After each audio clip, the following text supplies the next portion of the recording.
Gonna get started. Good afternoon. Most of you know me already, but this is a hybrid event. Not in the sense that it's both in person and on Zoom, but in the sense that it's a hybrid audience. I'm going to introduce our distinguished speaker, Professor Dolinin, in a minute, but I just want to say that I am Professor Maxim Shrayer, and I'm a professor of Russian, English, and Jewish Studies and chair of the Department of Eastern Slavic and German Studies. This event is co-sponsored very generously by the Institute for the Liberal Arts, by our home department, and by the program in East European and Eurasian Studies. And for those of you who are not students in 20th century Russian literature but guests, I just want to say that we're more or less at the midpoint in the course. And one of the threads that we are pursuing in the course, one of the main lines, is the existence of Russophone letters in different geopolitical spaces, not just in the Russian Empire, not just in the Soviet Union, but also in different other places of the Russophone diaspora. And we just read Bunin. Today we are reading Nabokov, and we will continue exploring the existence of Russophone culture in different dimensions. And with that in mind, I'm really happy to welcome Professor Alexander Dolinin. He's a native of St. Petersburg and is Professor Emeritus of Russian Literature at the University of Wisconsin-Madison. He's the author of 9 books, including 3 on Vladimir Nabokov. I just want to mention one book which I'm holding in my hands. It's one of my favorite. This is a commentary, the best commentary in the world to Nabokov's great novel, Dar, The Gift. And it has everything you ever want to know about The Gift, including things you're afraid to ask. And it sits on my desk very frequently. Professor Dolinin has been one of the principal editors of the 5-volume standard Nabokov edition in Russian that came out in 1995-2000. He's also a co-editor of the French Pleiade edition of Nabokov. He has published over 150 articles, mainly on Pushkin, whom we don't read in this course, but we do read in other courses we teach here, on Nabokov and on Pasternak. And I just want to add a personal note, which is that Professor Dolinin, Sasha Dolinin, has played a key role in Nabokov's literary return to Russia. As you know, Nabokov, as an emigre, as somebody who was staunchly anti-Bolshevik, was not available officially in print, was barely acknowledged in the Soviet Union, and his literary return was thorny. I remember well, Sasha, just a small digression, the summer of 1986, I had been part of a student expedition away from Moscow for 2 months. I returned, my parents came to pick me up, and the first thing my father said is they published an excerpt from Nabokov's novel, Защита Luzhina, The Luzhin Defense, in a chess magazine, and how this was a momentous event. And of course, when you just look at it, the broad surface seems pretty straightforward. They decided to publish Nabokov, and there he was. This route, this return was paved with years of work by Professor Dolinin and several of his colleagues in Russia, who worked in archives in anticipation of Nabokov's return. And you, I'm sure, can appreciate the pain that many of us feel now when Nabokov's refusal to return to the Soviet Union during the Soviet years probably would have been with him still today during Putin's aggression in Ukraine. It is a bittersweet reminiscence how Nabokov returned to Russia, how he was there for maybe 20-odd decent years, and how this is not a great time for Russian culture. In any case, with that in mind, I give you Professor Dolinin. He is here to talk to us about how to read Nabokov, the case of spring in Fialta. Please help me welcome Professor Dolinin. Thank you. I'm really grateful to Boston College and especially to Professor Maxim Shrayer, whom we met. We counted the years today, 35 years ago, so it's kind of anniversary. And I'm grateful that he allowed me to replace him in this class though he probably would do it much better than I will, because he was the first, I think, scholar who studied the story of the spring in Fialta in detail. Many, many years ago, again, 30 years ago or something. So that's a pleasure for me. And as I addressed mostly to his students, to the students of his class, I presume that you have read Spring and Fialta. Yes? Yes? Okay, great. But I'll begin with, well, a short, very brief introduction to Nabokov, because I know that Professor Shrayer in your class discussed Nabokov now several times, but not like an entity, right? In the context of Berlin studies and emigre studies and something like that.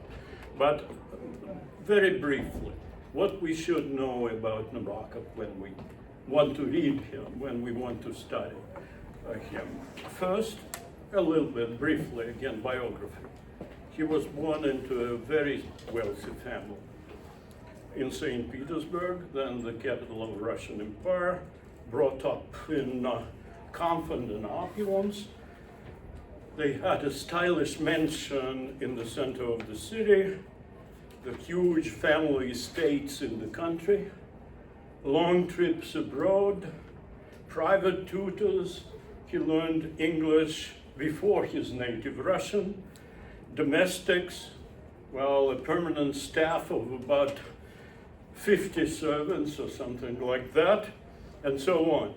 His father was a prominent lawyer, a black sheep among Russian aristocracy, a liberal, a publicist and political leader, and he edited or co-edited one of the few liberal dailies in Russia.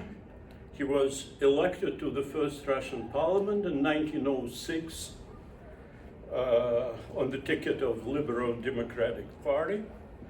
Well, eventually it lost all the subsequent elections, unfortunately, and was active in the struggle against autocracy first, and then after the so-called Russian Revolution, against Bolshevik regime. He was even arrested in 1917, but at that time, Secret Service in Russia was not as effective as it is now. He even managed, as he was under arrest, he even managed to flee. Just opened the door. Can you imagine that? Opened the door, there were no guards. He left the building and then managed to go away to the Crimea. Well, in the political context, it's a hot spot because it was annexed by Russia in 2014 from Ukraine, and it's still, the war is raging on, as Professor Shrayer mentioned. So his mother was a shy, very sensitive, artistic person, a beautiful woman, loved by everyone who knew her. And Nabokov would tell of her to love with all one's soul and leave the rest to fate was the simple rule she heeded. So it was a happy family, and Nabokov always thought of his childhood as a private paradise. And some echoes of his childhood are spread over all his writings, both in Russian and in English, because he was a bilingual author, right? Detailed memories of happy days spent in the country estates in summer, in St. Petersburg in winter, permeate his writings. And in particular, I can recommend to you his autobiography, Speak Memory. Well, with its, again, I quote this autobiography, almost pathological keenness of the retrospective faculty. the act of vividly recalling a patch of the past is something that I seem to have been performing with the utmost zest all my life. This is Nabokov. It's during these happy days that Nabokov discovered two greatest pleasures of his life: the pleasure of writing. He composed then lyrical poems. Well, in his own definition, a miserable concoction, and they really were very, very bad. And the pleasure of butterfly hunting. Later, he would become a professional lepidopterist and publish scholarly papers on moths and butterflies and their genitalia.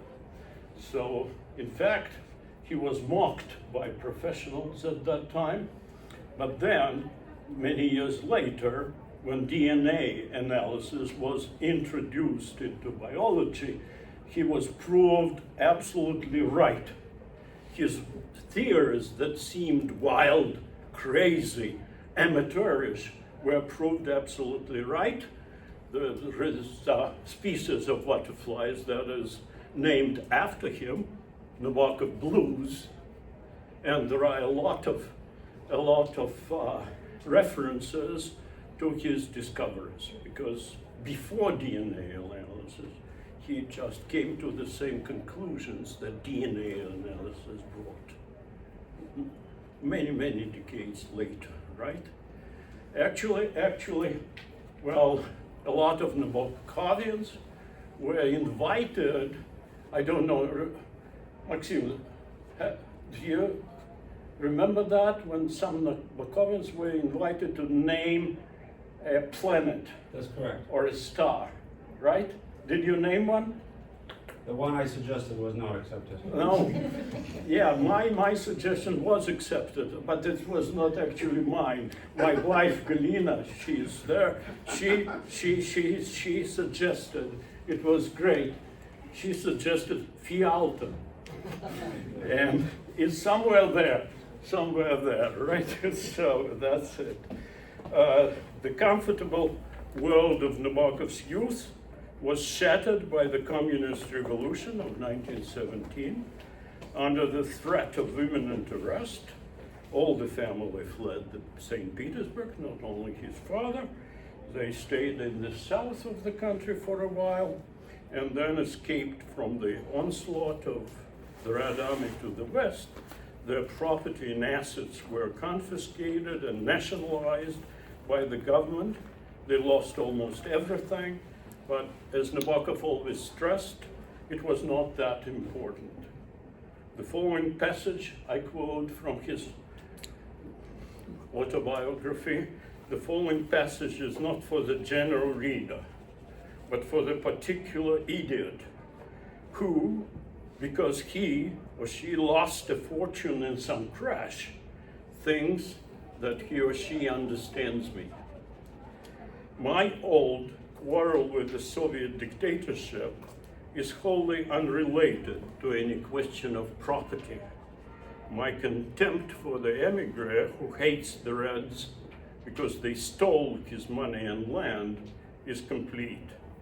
The nostalgia I have been cherishing all these years is a sense of her lost childhood, not sorrow for lost banknotes.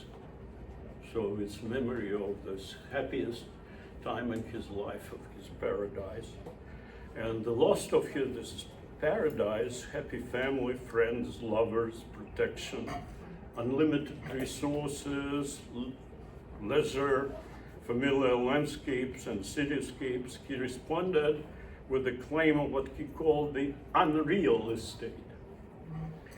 The cherished memories of the past, images preserved in his powerful mind, the ability to recreate the paradise lost through his writings, his artistic sensibilities. The narrator of Spring and Fialta, we'll see later, shares some of his memories with its creator.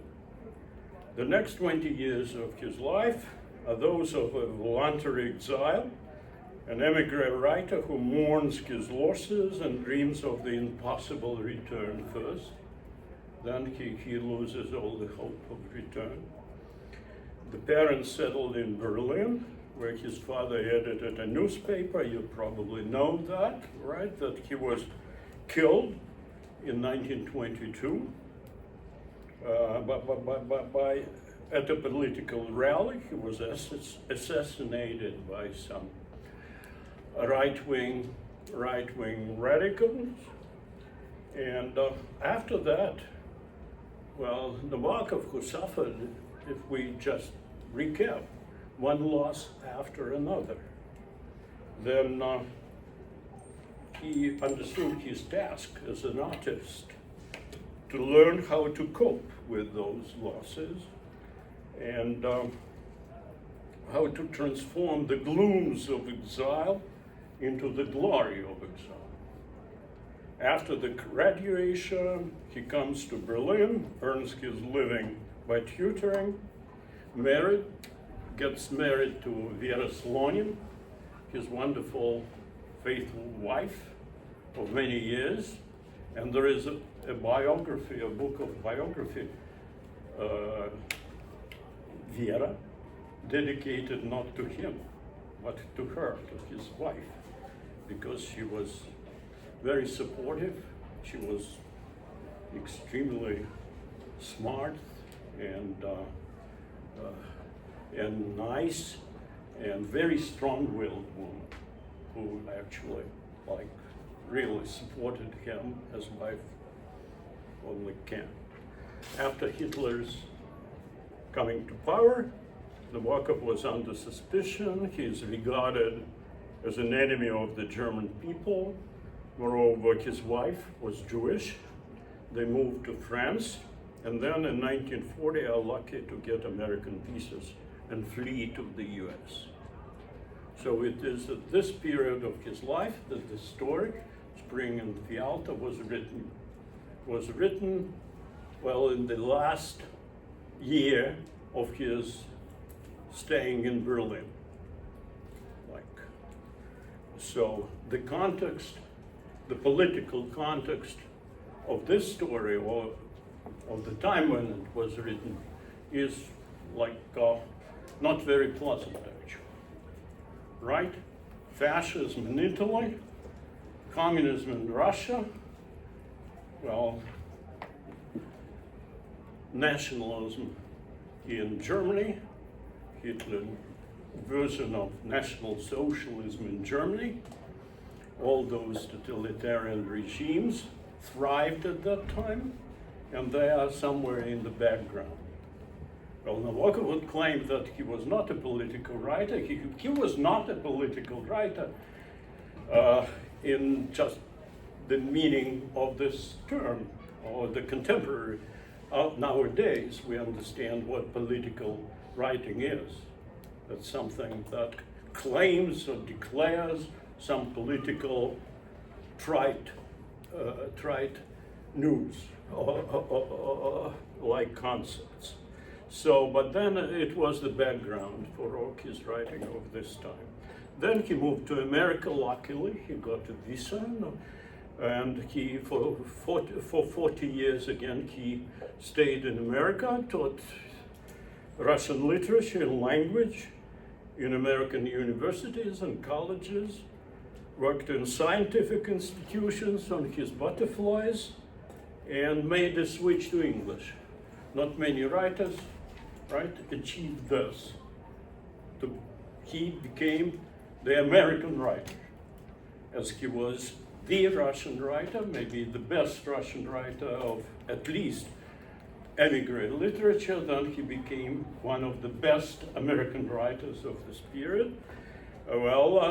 He published Lolita eventually in American edition 1960, and there was a scandal. We won't go into that. Probably you read Lolita or heard of it or watched the movie, maybe one of two movies, right?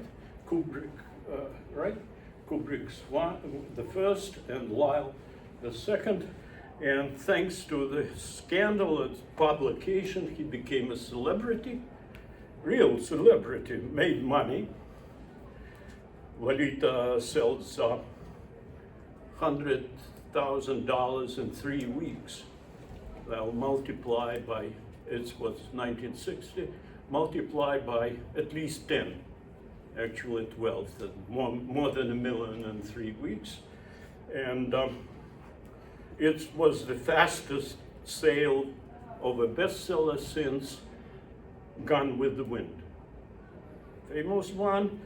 Then Hollywood bought rights for $150,000, like $2 million about. And he resigned from Cornell University, where he taught, and moved back to Europe. So there are 4 periods in his life: 20 years in Russia, 20 years in Europe, 20 years in America, and then, unfortunately, not 20, but 17 years again in Europe, back again. Circle. We'll talk about circles afterwards. So that's it. Now, his views, convictions, and strong opinions. He called it the book of his interviews and essays, strong opinions, because he always had very strong opinions. Probably now he would be probably fired if he taught in an American university. Strong opinions are not welcome anymore, right?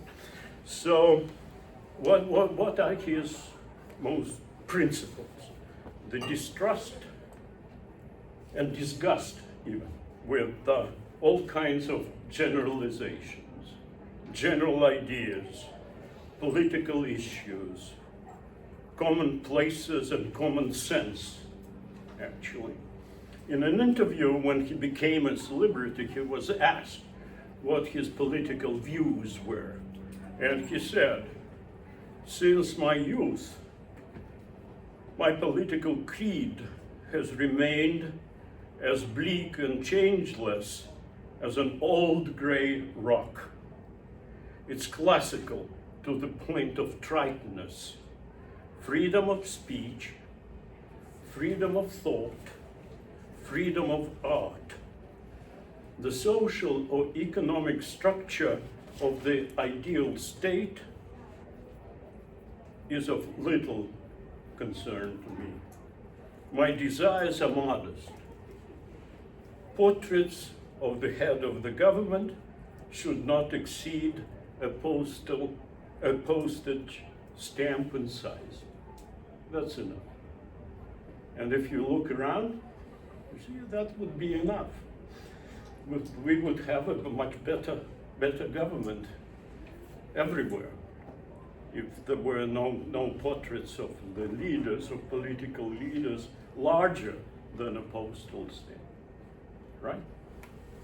Okay, so the concept is, well, basic concept was the concept of poshtlist, the Russian word. Probably Professor Shrayer introduced you to this word, no? Not yet. Yeah? Not yet. Not yet. So that's actually hard to explain what it means. It's something like self-righteous, smug, and triumphant vulgarity of all kinds. And this is the category that is both, in Russian, both ethical and aesthetical.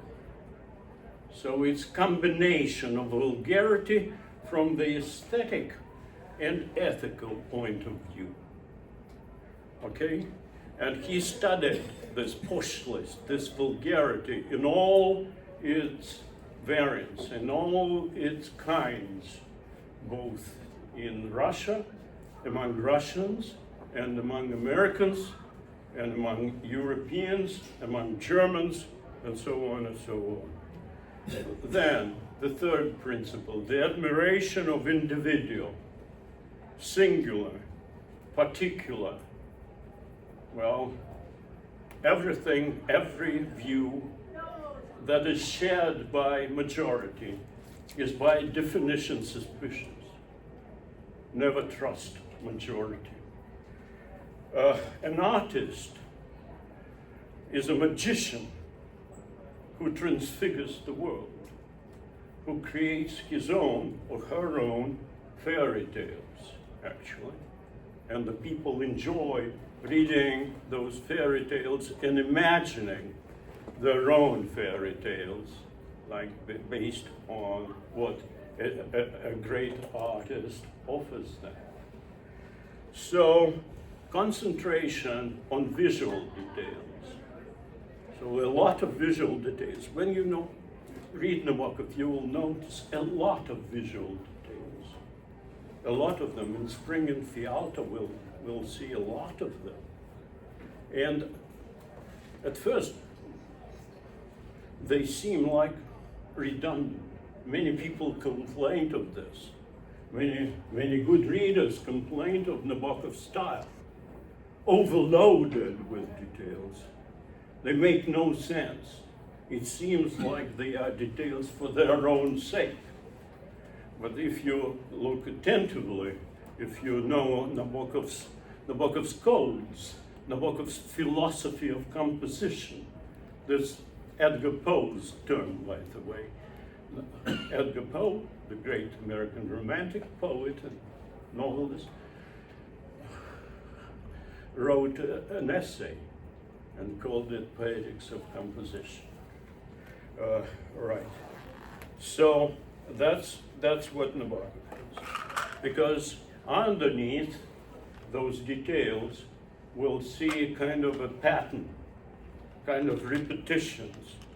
And it would be connected, we'll see it later when we read Spring and Fialta, it's connected with the idea of fate, all governing fate. And in Nabokov aesthetic world, the fate and the author, godlike author, who is above the world that he creates, above this fairy tale, they have meaning. The author, and through the fate of his characters, actually reveals himself, right? So like God reveals himself in the creation, It's an old concept. Well, actually, maybe you have read Lolita, and you probably notice, only the good readers and even editors know the foreword to the Lolita that is signed by its fictitious editor, John Ray Jr. John Ray Jr. R-A-Y. Not many people know who this John Ray Sr. was. And Nabokov had him in mind, of course. He was a famous, well, any one of you took or take any courses on ecology? No? If you had taken ecology, you would know. He is believed to be one of the founders of ecology as a science. Because in 17th century, he wrote a treaty, long treaty, that on the presence of God in universe. And he argued that everything in the universe is interconnected and everything is needed by God. Revelation of God in the natural world. You see, that's his idea. And ecology as a science, was born when he suggested this simple vision of the world. Okay, so then the other world, something is beyond.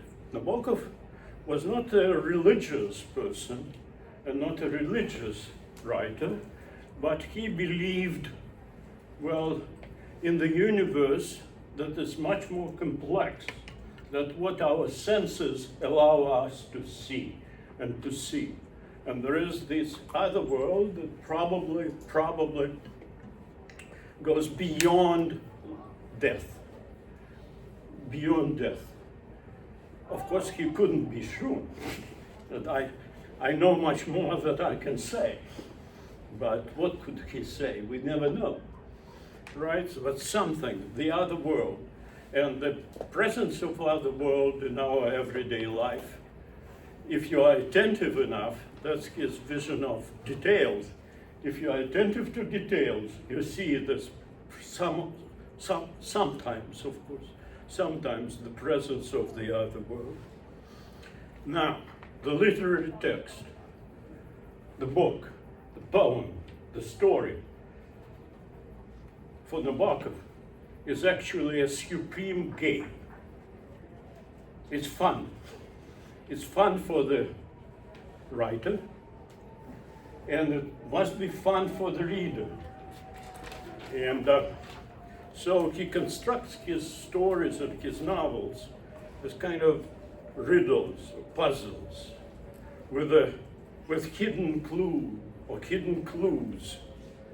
Well, he ends his autobiography with a reference to, you know, those, maybe they are not there anymore, I don't know, pictures in like stories for children, like riddles. Find where a tiger is hidden.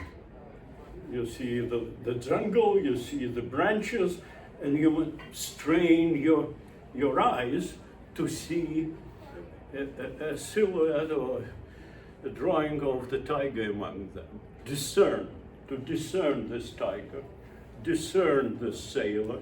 And he said that if you see the tiger or the sailor in this jumble of branches or lines, you will never forget it. You will always remember where the sailor or the ship or the lion is. And for him, the literary text could be compared to a chess problem. And because of that, we should pay special attention to his first-person stories or first-person novels. Because before you read Nabokov first-person story, like Spring and Fialta this, you must remember the rule or the law. The first-person narrator is never equal to the author. Never. It's always a different person. Always a different person.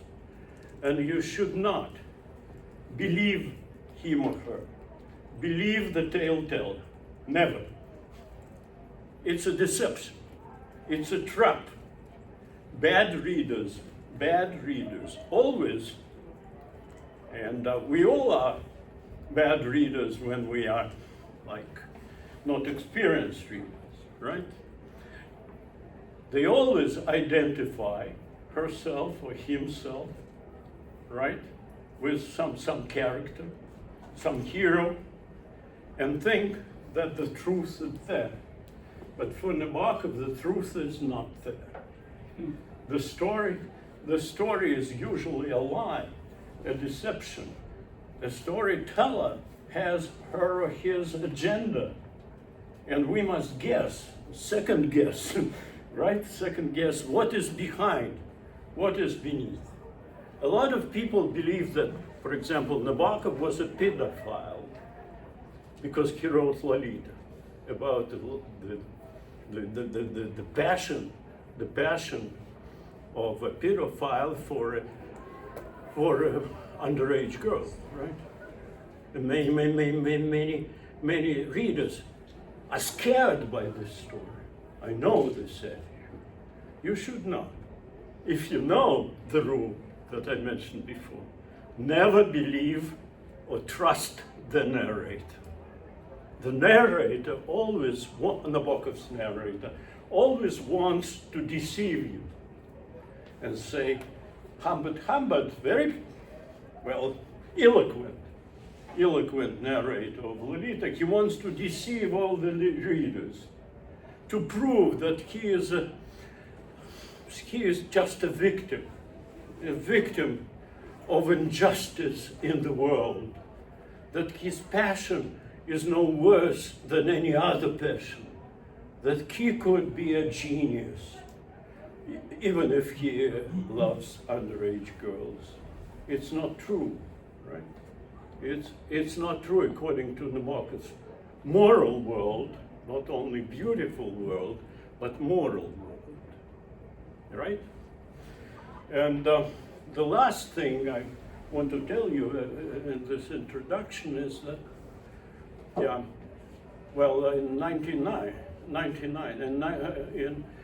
1999, I was present at the celebration of Nabokov's centenary. He was born in 1999, and this was in Wellesley College, and where he started teaching in Russian language and literature. And there was one of his students there, an old lady. He took his courses on Russian literature in something like 1946 or 47. And she said that they were all in love with Nabokov. He was so peculiar, so special, so European, so non-American, but they were shy young ladies of 1940s. And they adored him, and they attended all his lectures, but he, in contrast to all the professors, never told them what are the requirements for the course and what they should know for the exam. And the exam was nearer and nearer, and then those students, this was the first group that he taught, they just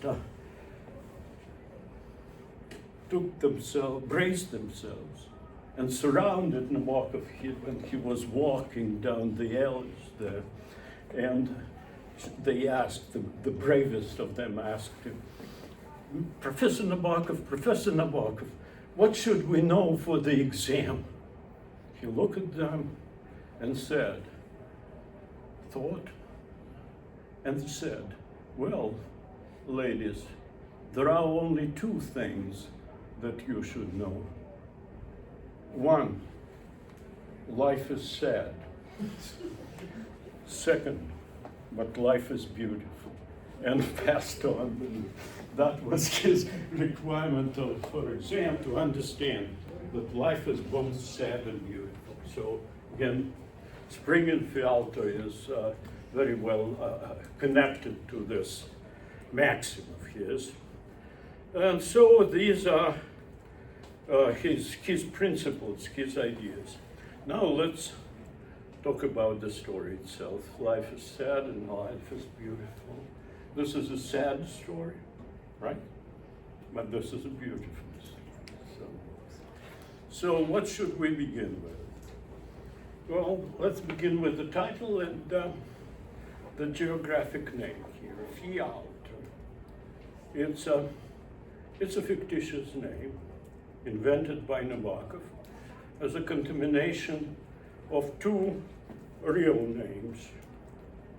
Well, in the story he writes, if you remember, the narrator writes, I'm fond of its name, because I feel in the hollow of those violations, do you know the word? V-I-O-L-N-ations, no? Well, it's something I checked up in the dictionary, actually. You should read English Nabokov with the dictionary, because he hunted for rare words, right? It's something of a violet color, simply, relating to violets as flowers, syllables, the sweet dark dampness of the most rumpled of small flowers. Again, you should guess. It's a simple riddle, right? You should guess. This is violet flowers. And because the alto-like, A-L-T-O-like, sounds similar to the tone of an alto voice, like when singing or playing alto register of a viola. So he plays on all those words right here, that are connected with that. And it brings us to, let's start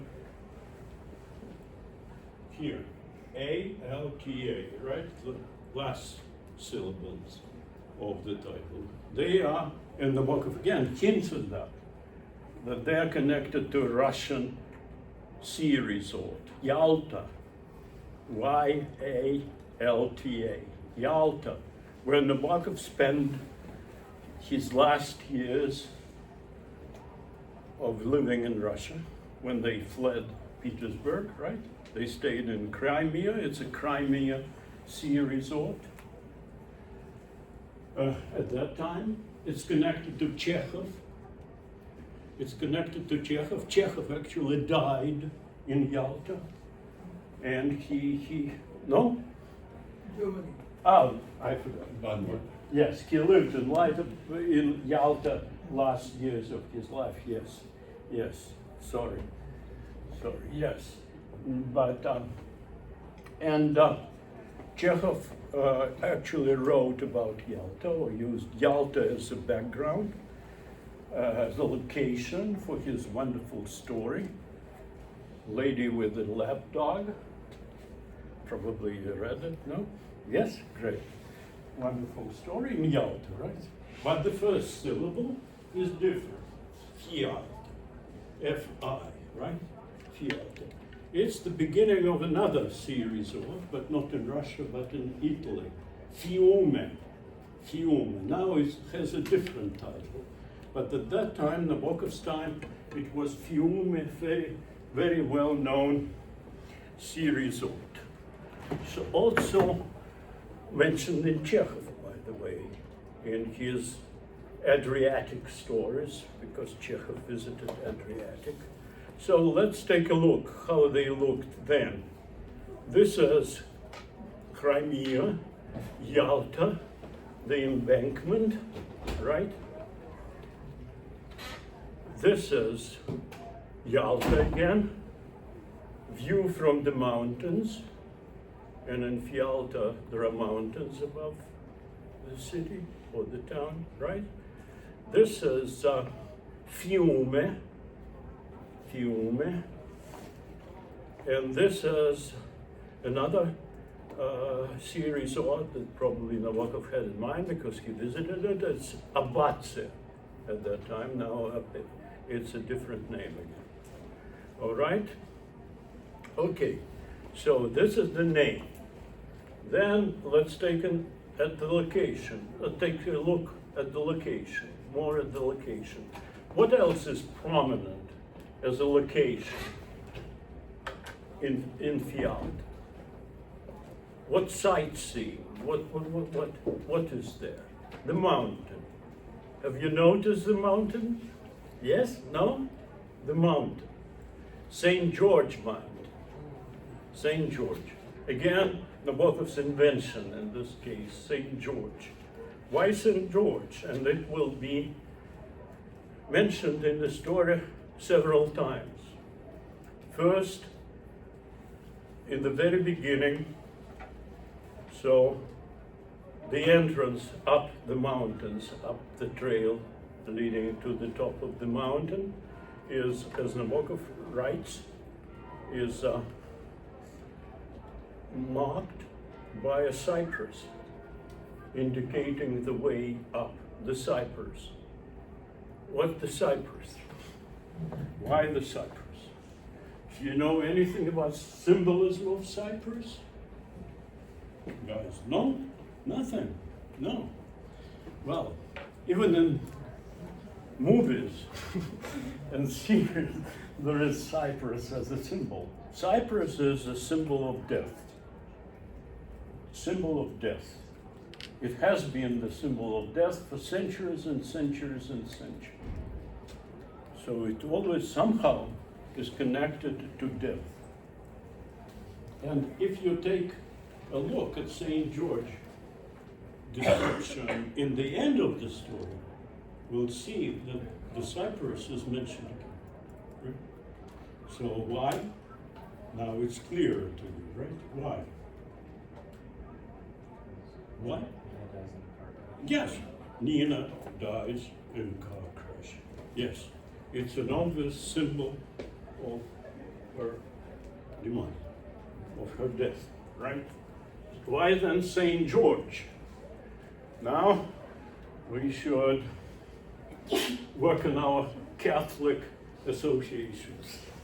St. George. What is the most, well, there are a lot of legends about St. George, but what are the most famous legends of St. George? Yes? Killed a dragon. Absolutely, kills the dragon.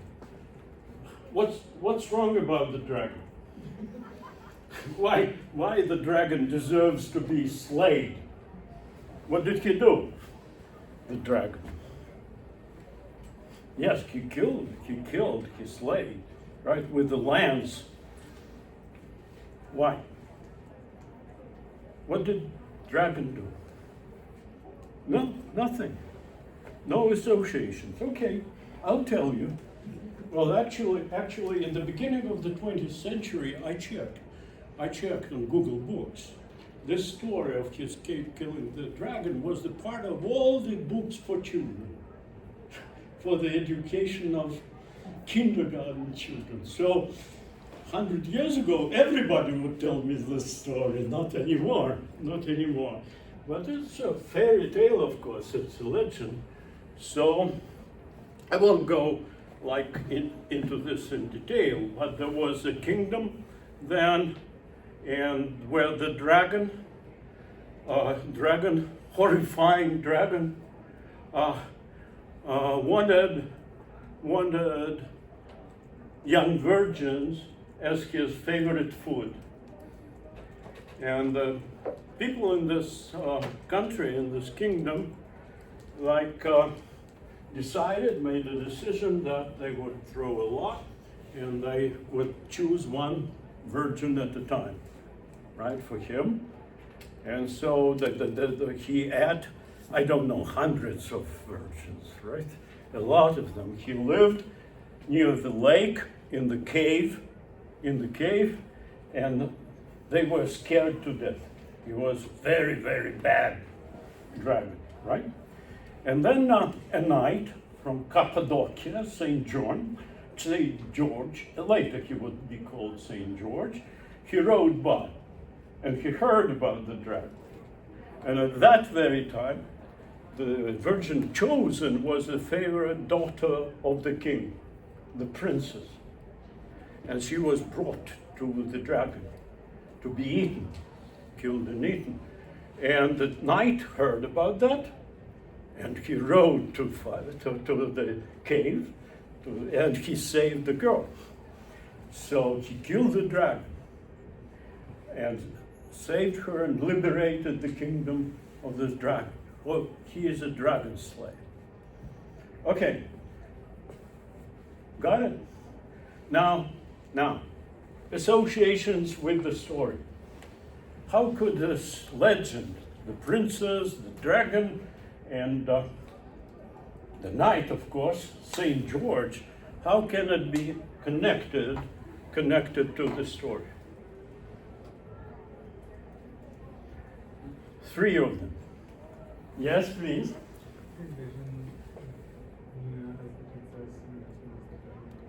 Nina, right? Then, who would be the dragon? Her husband? Yes, and there are hints in that. He is like a snake in the story. He is compared. Look at the last sentence of the text, if you have it in front of you. There is the word scale right there.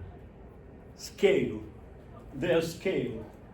Nina turned out to be mortal. Again, a strange way to say that she died. But their scale, like a dragon, like a snake, right? Viper, right? So, dragon. And then, the most important question, who is the knight of the story? Who is the knight of the story? Who would be the knight of the story? The narrator. Who? The narrator. The narrator. Well, but we don't believe the narrator by definition. Can it be the narrator? Well, the narrator wants us to believe that he is the knight. Why didn't he save Nina?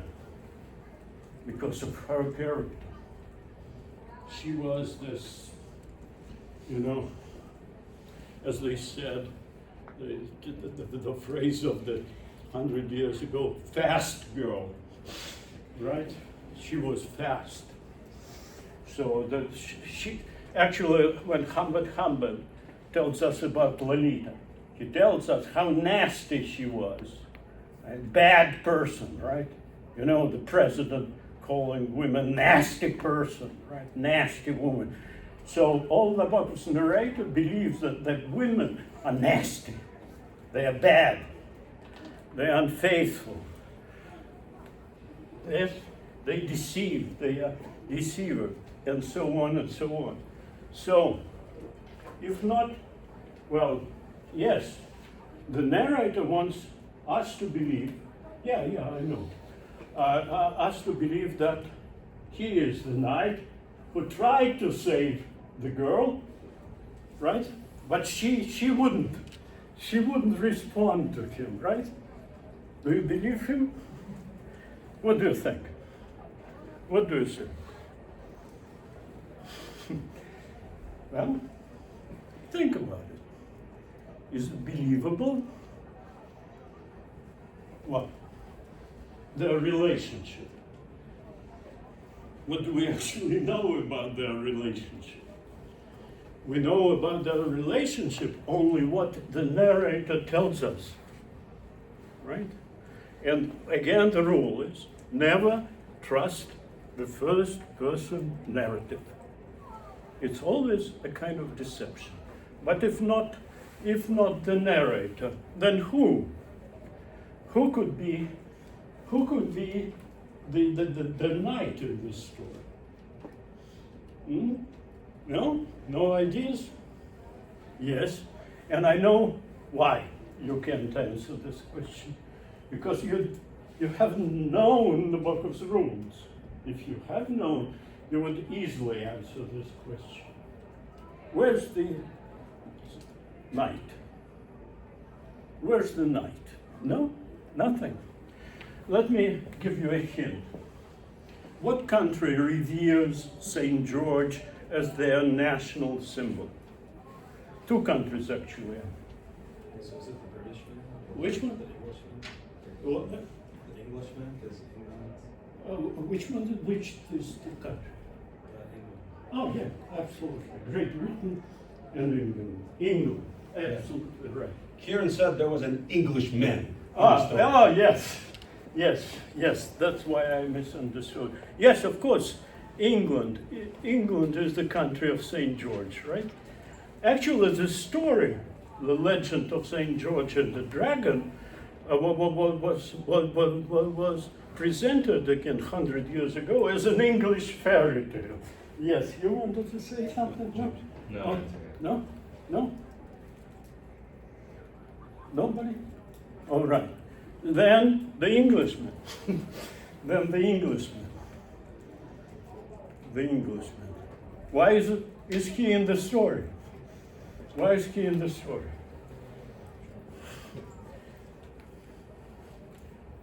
No idea? He doesn't seem to do anything, to do anything with the story, with this triangle of desire, as a philosopher would say. Why? Why is he there? Just one more rule. If we have some character in Nabokov's novel or story that we don't know why he or she is present there, like it seems redundant, not needed for the story, for the sake of the story. There's nothing to do with the story. This is the most important figure in the story, right? Right? So in Lolita, for example, the most important person in the story is a playwright whose name is mentioned only 2 times in the story, or 3. Vivian Darkbloom. If you write it, that Vivian is the first name, Dark Bloom is the second, the last name. If you unscramble this as an anagram, any program will do it for you in 2 seconds. You would see it is equal to Vladimir Nabokov. Vladimir Nabokov, the author, the supreme author, the godlike author. He would never come into the story by himself. Right? He would come under the mask in some kind of invented identity. He must be like God in the universe. This is another principle of Nabokov that I actually forgot to mention. This is Flauberian principle. It's called Flauberian because Flaubert, the French writer of the 19th century, the author of the famous novel Madame Bovary, yes, he invented this as his artistic principle. Artist should be like God in the universe, right? In what sense?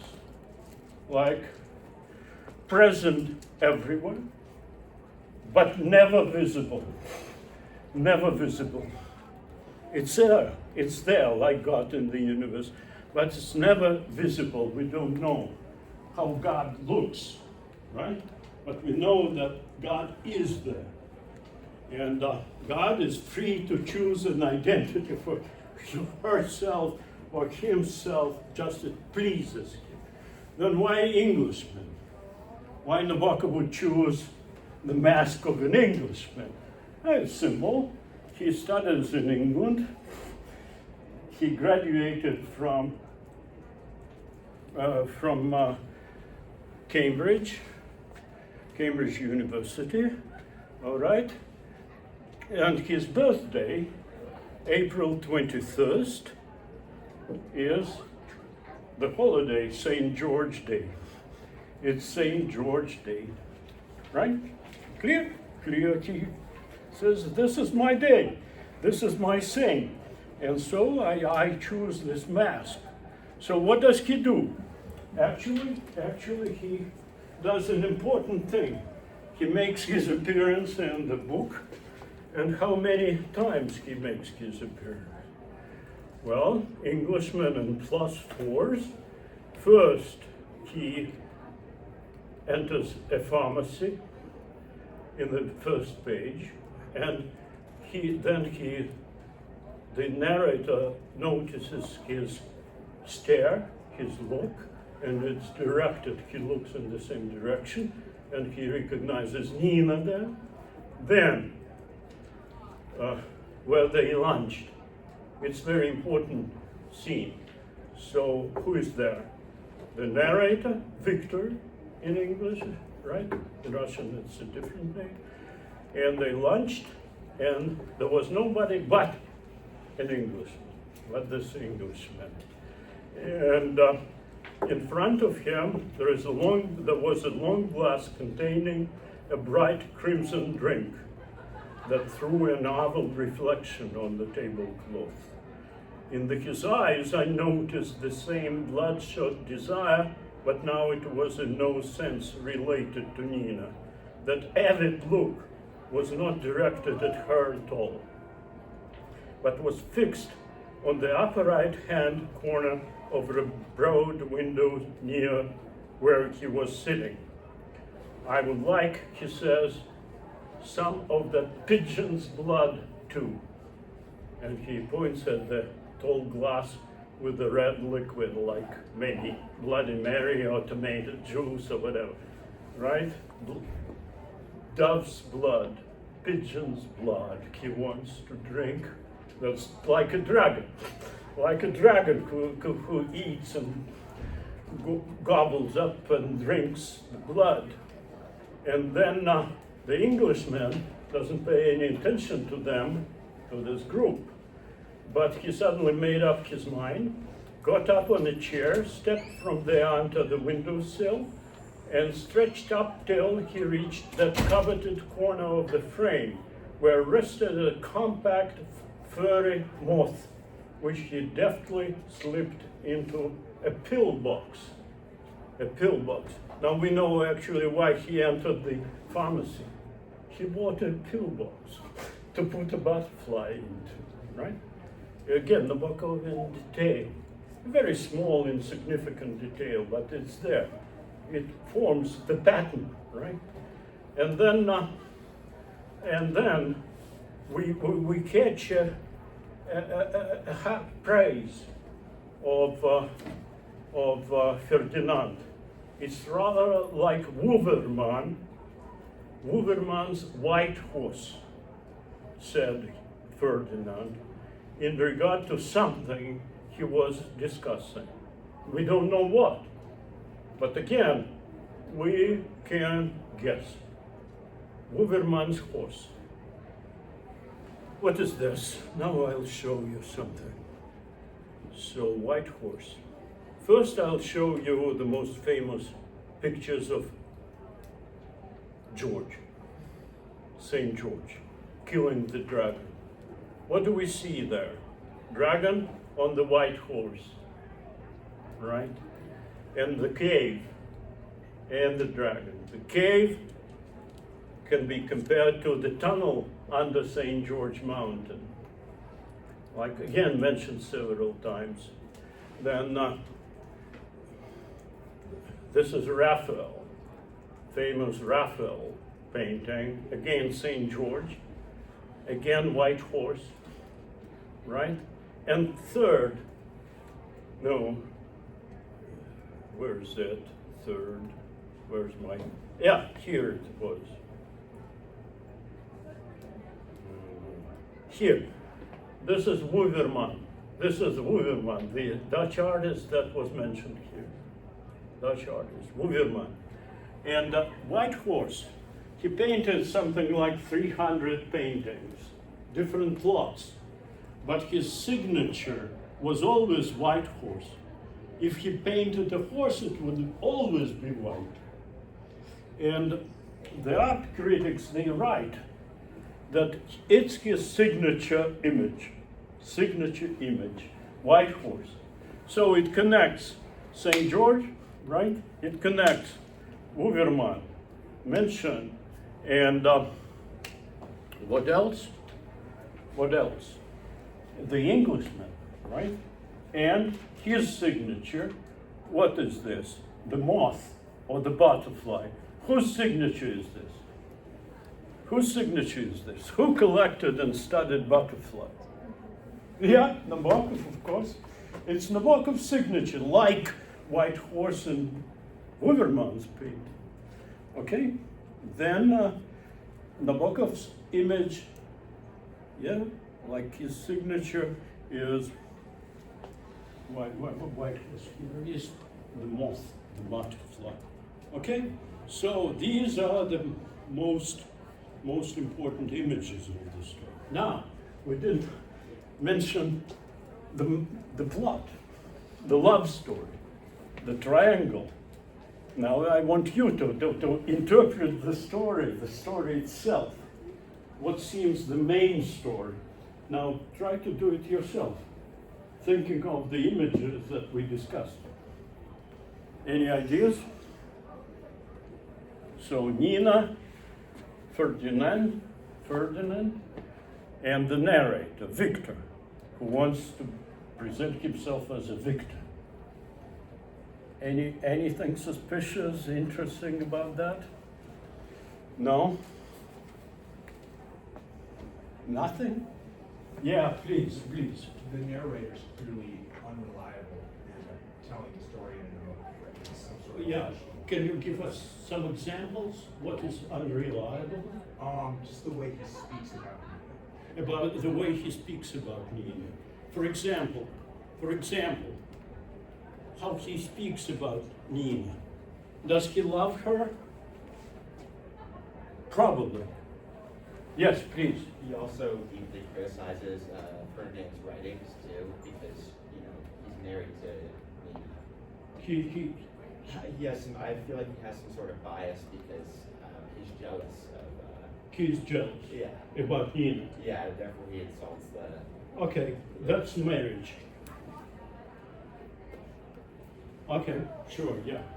Yes, but please notice again the chronology of things. Who married first, Nina or the narrator? The narrator. Yes, yes, absolutely. He married his woman, his wife, yes. And actually, notice that he calls her very officially with name and patronymic. And Nina is always only Nina. She's like sturdy woman. He, his wife, the dog, whatever, right? So he could pursue Nina then. She was free. It was in between her husbands and lovers. She was absolutely free at that time. And he had this, well, the expression is one night stand, right? But it was actually one afternoon stand. It was not night, it was only afternoon stand, and that's it.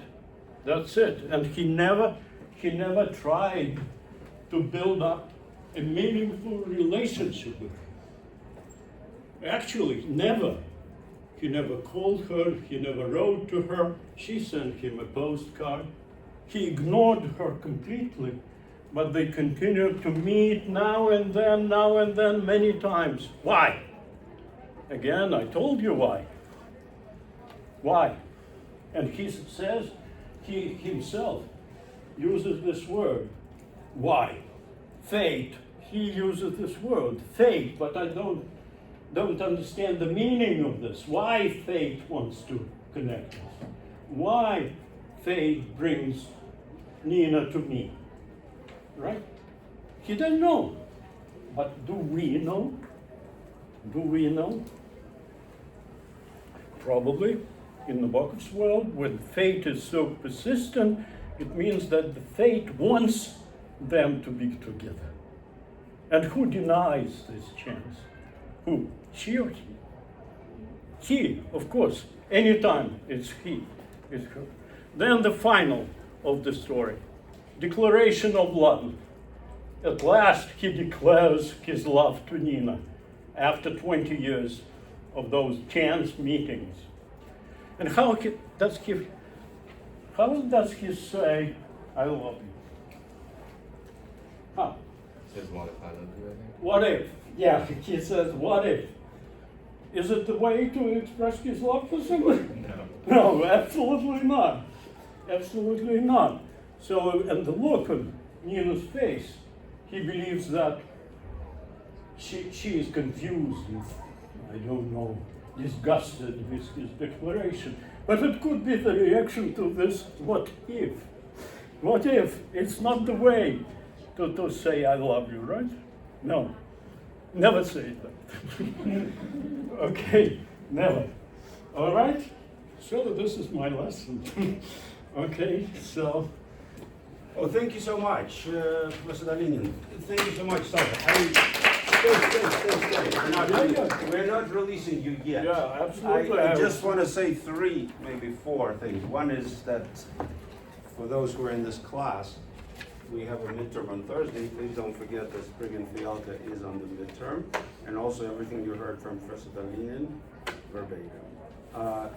Two, there's no riff because we don't have time for a riff, but just to thank Professor Dolinin for reminding us of, in this master class, of several things we've been discussing. One, of course, is Chekhov's legacy, which is deeply ingrained in the story, right? Especially we spoke at length about Chekhov's art of silence. Remember when Nina and Gurov when Anna and Gurov go to her room, right? There's a space of silence. We know they're making love, but the lovemaking is implied. It's never described, but it's there. It's in the text. Nabokov goes a step further, of course, right? They go to Nina's room, right, up this carpeted passage. They go into her room, and then there is this blissful sigh, deeper eroticism. There is much more of the sexualized description, but it is still riddled with withholding, and silence. And I think this was very beautifully explained. Two, again, Professor Dolinin reminded us of how much violence is in the air of the story.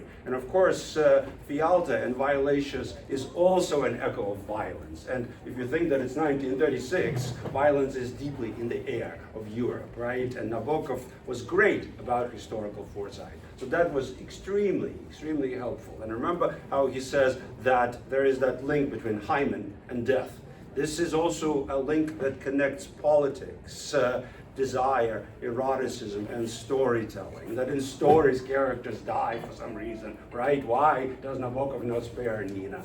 And that was extremely helpful. And lastly, and this is probably, guys, what we will take home from today's class, that in Nabokov, detail has this paradoxical way of functioning. It functions almost autonomously, and it grows into places which do not seem to be intended.